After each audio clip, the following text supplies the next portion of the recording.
Thanks for joining us on the Cultured Meat and Future Food Show. This episode is sponsored by the Black & Veatch Next Gen Ag team. Learn more about Black & Veatch at www.bv.com. We're excited to have Didier Toubia back on the show. Our first episode with Didier was recorded back in June of 2018, almost 3 years ago. Didier Toubia is the co-founder and CEO of Aleph Farms, a cultivated meat company that is shaping the future of food by growing slaughter-free beef steaks directly from cow cells, preserving the natural resources and avoiding the use of antibiotics. Prior to Aleph Farms, Didier co-founded and led IceCure, which went public in 2010 and served as the CEO of NLT Spine, which was acquired by SeaSpine in 2016. Didier was trained as a food engineer and biologist at Agrusup, Dijon in France, and holds a joint executive MBA from Kellogg and Recanati. Didier, I'd like to welcome you to the Cultured Meat and Future Food Show. Thanks a lot, Alex. I'm super glad to come back to this great show. Didier, for listeners that might not be familiar with Aleph Farms, please give us a quick introduction to the company. Aleph Farms has been co-founded with the Strauss Group, which is a food company here in Israel, and with the Technion, the Israeli Institute of Technology. In 2017, actually, we started working on the platform approximately 1 year before, mid-2016. And the purpose was really to adapt a technology platform originally developed at the Technion for regenerative medicine to growing steaks for human food. And until today, the collaboration we have with Professor Levenberg and her lab is really a cornerstone of Aleph Farms' competitive edge associated with growing steaks and structured meat versus minced meat. Since then, of course, we have added additional expertise and capabilities. R&D is today led by, and we have 25 researchers supplementing one another. But this is how we started. Great. And we've definitely come quite a ways since we last spoke. In our first episode, you were alluding to an upcoming kind of proof of concept announcement or tasting. Can you tell us about that initial tasting that your team hosted at the end of 2018 with that video? Yes, of course. It was super exciting. We have actually released in December 2018 the testing of a first prototype based on the first technology platform we have developed using a scaffold. It was released by the Wall Street Journal at the time. And since then, we have obviously turned this early prototype into a commercial prototype, which is very similar to the actual product we aim at releasing at the end of next year. And this first testing was about a beef steak. It was actually a slice of beef steak and incorporating 3 different cell types onto a plant-based scaffold. And there were actually a couple tastings or kind of continuous announcements after that, anywhere from like celebrities tasting the product to the recent ribeye announcement. How was that experience? Yes, Aleph Farms is developing 2 different platforms. One which relies on a plant-based scaffold, and this first platform is based on which we'll release our first product line. And in parallel, we are developing additional products, and we have developed a second technology platform which relies on 3D bioprinting for thicker and fattier steaks. Overall, we intend to provide a full range of products. The goal of Aleph is to become one of the 3 largest meat producers in the world, so we're not a single product company. And the second platform will be released probably a few years later, as the scale up will require more time. But we're definitely working on a range of different approaches and different applications of the cultivated meat concept. And you're right, we released, I think it was in January this year, a couple of months ago, the pictures of cultivated ribeye, which was the first product we've developed based on the second platform. And in general, all the testings we've had so far have been very positive. And I must say that really working day and night, 24/7 on developing something, and you have external people coming which are completely independent, testing the meat and providing you great feedback, that's very satisfying. At the end of the day, we believe that for cultivated meat to be a real option in the market, it's not enough for us to be able to produce meat more efficiently or more ethically. Our meat should, of course, be tasty, but it should also fit into the food culture of the different regions and geographies we're active in. At the end of the day, meat is an emotional product. It's not a functional product, which is just intended to fuel the body or to provide proteins. We don't like the term alternative proteins. I think that being considered a protein is reducing very much the depth of what we do. Meat is about emotions. Meat is an experience. And providing this experience to independent external testers and successfully delivering this set of emotions is very important for us. That's right. I guess if you're going grocery shopping and you have protein on your checklist, that's just what you do to satisfy requirements. But when you actually crave something, you'll never say that I'm craving protein. It's more of I want this type of food or that type of food. So the 3D bioprinting technology platform that was used to create the ribeye proof of concept. Is that correct? Exactly. And that's correct. Okay. And will that technology, the 3D bioprinting, be used in the large scale manufacturing process once we do start working on large scale quantities? Or is 3D bioprinting something that will only be used in the research and development phase? We're working on commercial applications of 3D bioprinting for cultivated meat. And our intention is to incorporate those technologies into a scalable production process. And again, we expect that the time to market for this type of products will be slightly longer than with products based on scaffolds, but we definitely have a clear path to get there as well. Great. And I really like how you said that when your team is working 24/7 on something you're very passionate about, really great progress happens. And that's really the startup way. In our first episode, I had asked about when Aleph Farms might come to market. And you mentioned that 2021 was the goal. Are we still on schedule for some sort of limited commercial release sometime this year? I think we talked about completing the R&D, the research and development phase for the first product at the beginning of 2021. And we actually advanced this date to November 2020. We revealed the pictures of our first commercial prototype in November last year. We're currently in the process of building a pilot production facility here in Israel, which should be operational before the end of 2021. So we'll have some production capabilities already available by the end of this year. But we do expect that a first commercial launch will probably be during the course of 2022. And if I remember well, at the time we talked about commercial launch beginning of 2023. So overall, we're a bit ahead of our initial roadmap, sticking to the plan and advancing our tasks even a bit quicker than initially scheduled.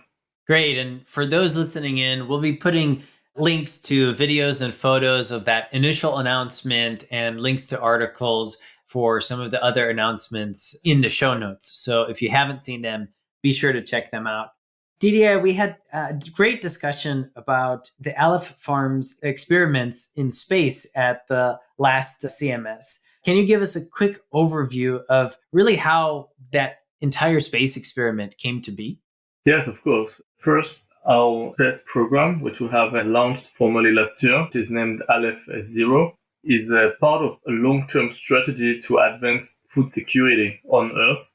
And the vision of Aleph Farms is to provide unconditional and high-quality nutrition for anyone, anytime, and anywhere. And by that, providing unique solutions for providing food locally and locally produced, empowering the communities, food production which would be resilient to climate change, but also independent to the local availability of natural resources such as land and water. And we do see space for us as a lab for developing the most advanced approaches in terms of circular production and closed loop production systems in terms of producing meat with near zero resources. So same as some car manufacturers might have a Formula One team, which is testing new technologies, new materials in the most demanding environments. And then once validated, those same innovations are transferred into the day-to-day car we're using privately. We do see our space system as a kind of Formula One team for sustainability. We've been very lucky to partner early on with 3D bioprinting technologies, which is a company which has a 3D bioprinter at the International Space Station. And the very first experiment we have conducted in September 2019 has been actually operated by our partners. And since then, we have developed a much more structured plan for the next 6 to 7 years. So one thing I really like about that is the idea that if you can create something with very limited or even zero resources, then you could create that really anywhere in the world. And I think when it comes to food, that is very important. And I love the reference to the Formula One team. And it actually gives a lot more weight to the name Aleph Zero. It sounds pretty cool. You mentioned the team is about 25 researchers now. What would you say is the company focus at this time? First, getting the name of our space program, Aleph Zero, is a symbol in math, which is the smallest infinite. And the idea is to make infinite closer and to allow deep space exploration and to allow building human colonies on the outer space closer to the infinite. So that's the rationale behind the name Aleph Zero. That's really cool. And the original company name Aleph Farms, is that related to Aleph Zero as well? Not necessarily, but that connects very well. The name Aleph Farms, if you're asking, Aleph is the first letter of an ancient alphabet, which was a Phoenician alphabet, but also became the Alpha in Greek, Aleph in Hebrew, and is also the origin of the Arabic alphabet. And the symbol for Aleph, the first letter of this ancient alphabet, was the head of an ox. Other ancient languages, the letters were written as drawings of different people or animals. And Aleph is the head of an ox. And we like the concept of connecting innovation with the origins of civilization. What we do at Aleph Farms is really to start a new era of domestication. The way we look at cultivated meat and cellular agriculture in general is that same as 12,000 years ago. People found a way to incorporate into a controlled environment spontaneous phenomenon for animals to reproduce and grow in the wild, and started to domesticate those animals so that to get better access to their food with less resources and more control. We're implementing exactly the same idea and at the level of the edible part of the animal.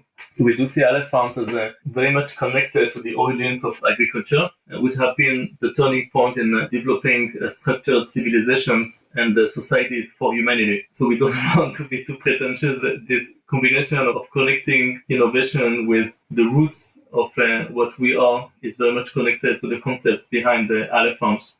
Wow. And I'm looking at the logo now, and now I totally get it. And it's like an ox, and maybe I'm reading too far into it, but it also looks like a steak too. Whereas before I didn't even put those connections together. That's great. Actually, the logo of Aleph Farms is the ancient letter Aleph, which is the head of an ox. Yeah, but back to your question, Aleph Farms, we focus on developing quality products, meaning steaks. We don't produce processed food or minced meat, which can also be of high quality, but is more commoditized today in the market. And we believe that for cultivated meat to become successful, we really need to focus first on higher end type of products and higher selling price, but also quality products positioning. That's why we make only steaks, and we also focus on beef for two reasons. The first one is the same focus on quality meat, and beef is definitely regarded as the highest quality of meat you can find in the market today, but also because of the environmental impact of cattle and beef production. And Aleph Farms has a strong focus on sustainability, which connects us back to the space program. Second, we also work only with natural cells, which haven't been neither genetically engineered nor immortalized, but still suitable for mass production and scalable, looking at large scale cultivation facilities. And third, we also developed a proprietary mass cultivation process based on 5 different modules, which are highly proprietary to Aleph Farms. At Aleph Farms, we believe it's not enough just to assemble existing bioreactor technologies, which have been developed for the pharma industry, to use serum-free growth medium, which can be developed by third parties, to use different types of cell lines to put all those pieces together and to scale it up. We believe that for cultivated meat to really reach its goals in terms of scalability, in terms of cost reduction, but also in terms of product quality, we really need to rethink cell cultures and not necessarily to rely only on what has been developed for the pharma industry. So those are, I would say, the 3 characteristics of Aleph Farms from the technology standpoint, and focusing on steaks and pieces of meat and natural cells proprietary production platform. And to achieve that, we have built a great team. I'm very lucky to work with some of the most smartest people I know. And at the end of the day, everything comes back to the quality of the team you work with. Is the company exclusively focusing on beef then? We decided to focus on beef first for the same reasons I mentioned before, meaning focus on higher quality of meat to start with and focus on environmental impact. But we might enter additional species down the road. And that's, again, our goal is to become a very large meat company.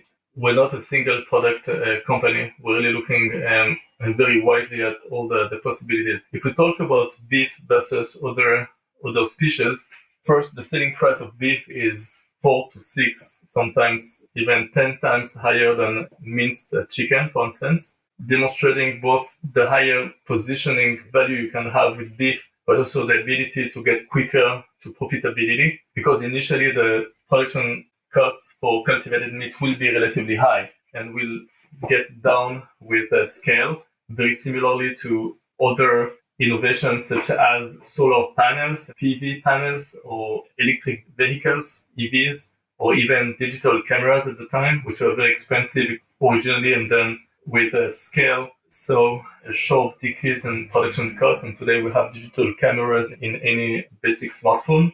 So cultivated meat will follow the same process and similar shape of cost curve, starting relatively expensive and then moving mainstream as the scale increases. And we believe that the starting high end will be key. On the environmental side, as you probably know, and most of the greenhouse gas emissions of the farming industry are actually emitted by the cattle industry, by beef and milk and dairy industries. The amount of water, of land used, we're talking about 10 to 15,000 liters of water for producing 1 single kilogram of beef, and you can translate in US-based units. We can talk about the land used for producing beef, which is not only the land for grazing, but also the land used to grow the crops, which serve as animal feed, feeding the cows and the cattle, and the loss of biodiversity associated with monoculture of soy and maize for animal feed, the deforestation associated with that in the Amazonas or other parts of the world. And beef is definitely the most impactful agricultural activity today.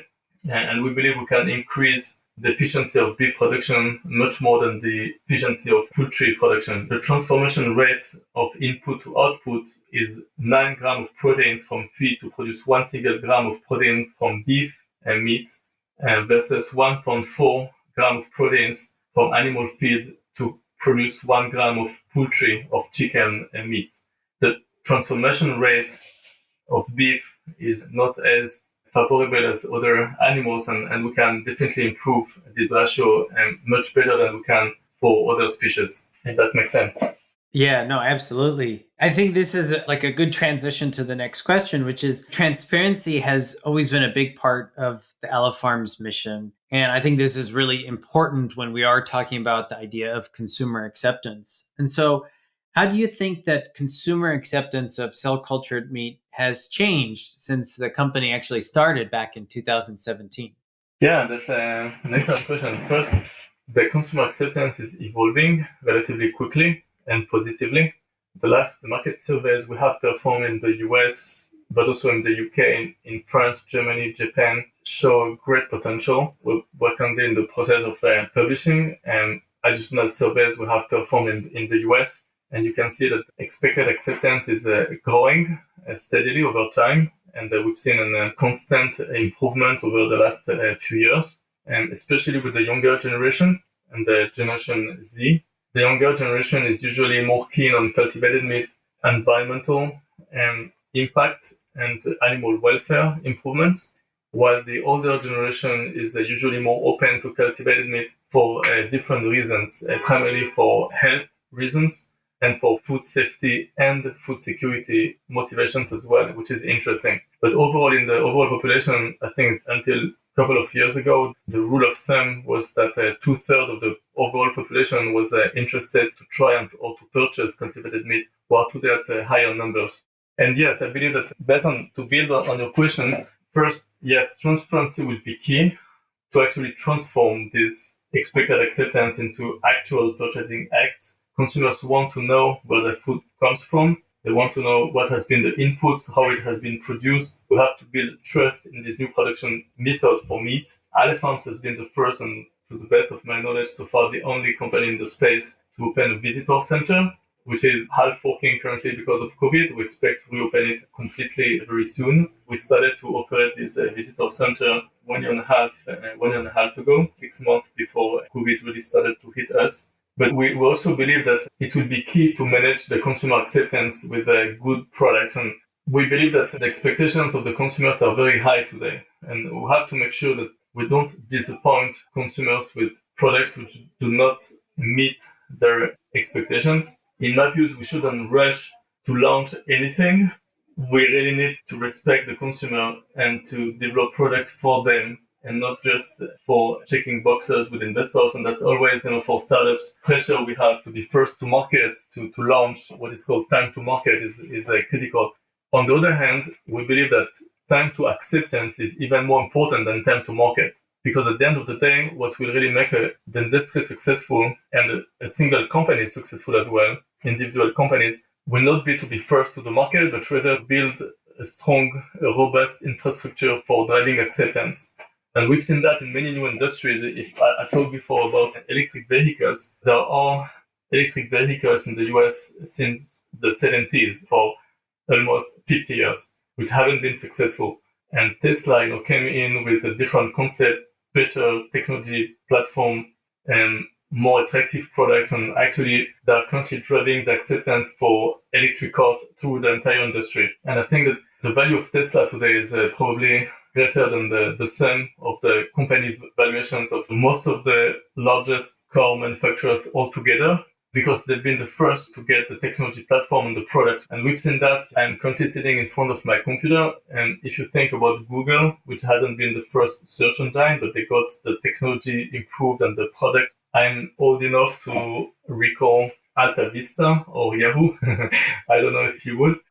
We see this in many new industries, that companies which really drive acceptance and make this industry relevant, and at the end of the day also drive most value, are not necessarily the first companies to come to market. Those are the companies which are the first companies to get the technology platform so that the product is appealing and is positioned right to drive acceptance.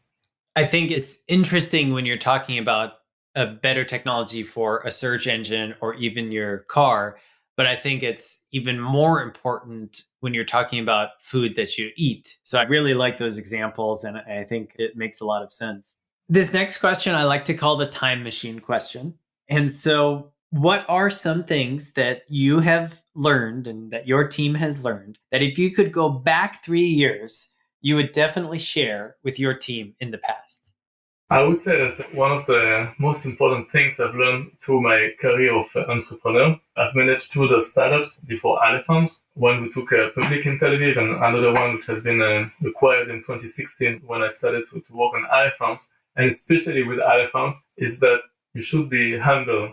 Humility is the most important success factor in innovation, especially in food, because of what we said, that food and meat in particular is so emotional, so cultural. It has so many social aspects into it that if you just focus on making the best technology and thinking that you have the solution to solve the issues of the world, you can't succeed. You really need to listen to the different stakeholders. In our case, to the farmers, to the policymakers, to the consumers, and really learn from them and accept that you don't always know better than them what they need, which is usually the case if you don't know better than them what they need, and make sure that the solution you develop is not just a technological solution to a problem, but rather a solution which fits into an ecosystem, which really drives the right transition from within. If we're talking about alternative proteins, there had been many ways in the past to try and produce proteins more efficiently. It did not work, because the issue is not just to produce proteins efficiently. The issue is to produce meat, in our case, which would fit into the food culture of the consumers. The consumers will want to incorporate into their diet, but also would fit into the agricultural ecosystem. We do see cultivated meat and cellular agriculture in general as an integral part of agriculture. And we have to analyze and understand the different forces in agriculture today, the demographic issues and the difficulties of the farmers, the limitations of industrial agriculture, and to work hand in hand with the players in the space to solve issues together. And that's for me the key. And that has become more and more central in the way Aleph Farms is looking at its market as we've been progressing and moving forward toward a launch next year. I couldn't think of a better transition to really ask about the Gen Z board. Can you tell us a little bit about it? Yes, of course. That's super exciting. Actually, at Aleph Farms, as I said, we're very much focused on sustainability, which is about making sure that the world can continue and sustain itself moving forward, and the world will remain and will become a better place to live for our children. My children are my primary motivation for Aleph Farms. So we're very much directed to the future generation, and we can't really develop our vision and our strategy and implement our plans without taking into account those central stakeholders. We can't build a better world for the future generations without having those future generations involved in all the vision development and have their voice heard and incorporated into what we do. It wouldn't make sense. That's connected to what I said before about making sure that you listen to the stakeholders. So the Z-Board activity is a great initiative intended to have leaders of the Generation Z taking part in a 9-month program together with us. In the previous cohort, we had members from New Zealand, from Hong Kong, from Canada, from France, Israel, the US. We're just starting a new cohort now with a strong representation from Brazil, for instance. And actually, the greatest exchanges we have with those people. I learned most from them. I love it. That's great. And exciting that they really do represent really all parts of the world. You can learn more about Didier on LinkedIn and learn more about Aleph Farms at www.aleph, that's aleph-farms.com. Didier, do you have any last insights or announcements for our listeners today?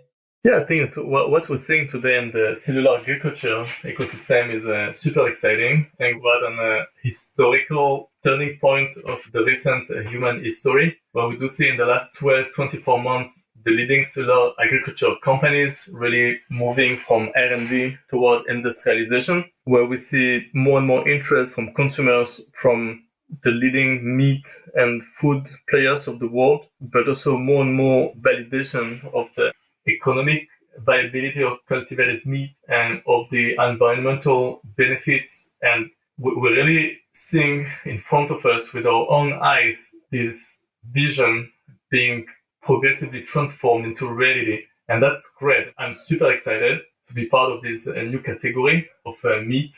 And I just invite the audience to follow after the developments of this industry, to stay tuned. I believe there will be a lot of interesting events and interesting opportunities to really be engaged in the next couple of years. Didier, thank you so much for taking the time and sharing your insights on the Future Food Show once again. Thank you very much, Alex, and looking forward to meet again soon. This is your host, Alex, and we look forward to being with you on our next episode. This program was produced by H Media. We'll see you soon.